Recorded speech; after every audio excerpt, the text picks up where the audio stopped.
దేశ సంపదను దోచుకోవడానికి కార్పొరేట్ శక్తులతో కుమ్మక్కైన ఎన్డీఏ కూటమి అప్రజాస్వామికంగా మహారాష్ట్రలో విజయం సాధించిందని Gajwel AMC vice chairman Sardar Khan విమర్శించారు.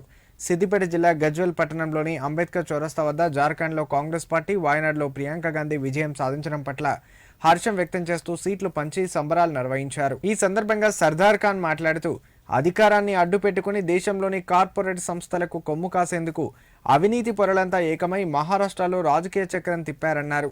దేశంలో ఎక్కడ ఎన్నికలు జరిగినా మతాల మధ్య, కులాల మధ్య చిచ్చు రేపుతూ అధికారం చేజిక్కించుకుంటున్న బీజేపీకి రాబోయే రోజుల్లో ప్రజలే తగిన గుణపాఠం చెప్తారన్నారు.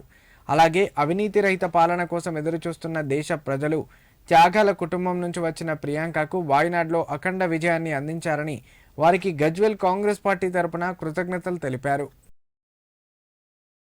దేశంలో జరిగినటువంటి ఎన్నికలలో జార్ఖండ్లో కాంగ్రెస్ పార్టీ అత్యధిక మెజార్టీ స్థానాలు గెలుచుకోవడం జరిగింది.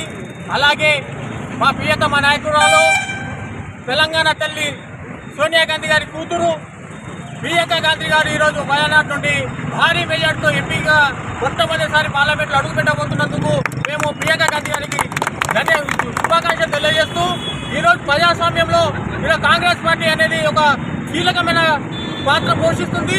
ఈరోజు అరాచకత్వంగా వ్యవహరిస్తున్న మోడీ ప్రభుత్వానికి వ్యతిరేకంగా ఈరోజు కాంగ్రెస్ పార్టీ నిలబడి ఉన్నది. ఈరోజు జార్ఖండ్లో భారీ మెజార్టీ గెలవడం జరిగింది. మహారాష్ట్రలో కూడా గతంలో ఎంపీ ఎన్నికలలో భారీ స్థానాలలో కాంగ్రెస్ పార్టీ కైవసం చేసుకుంది.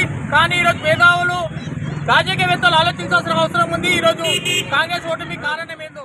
అలాగే రాబోయే రోజుల్లో కూడా దేశవ్యాప్తంగా మా రాహుల్ గాంధీ గారు అన్నట్టు నఫరత్ కి దుకాన్ బంద్ కరేంగే और मोहब्बत की दुकानें खोलते जाएंगे.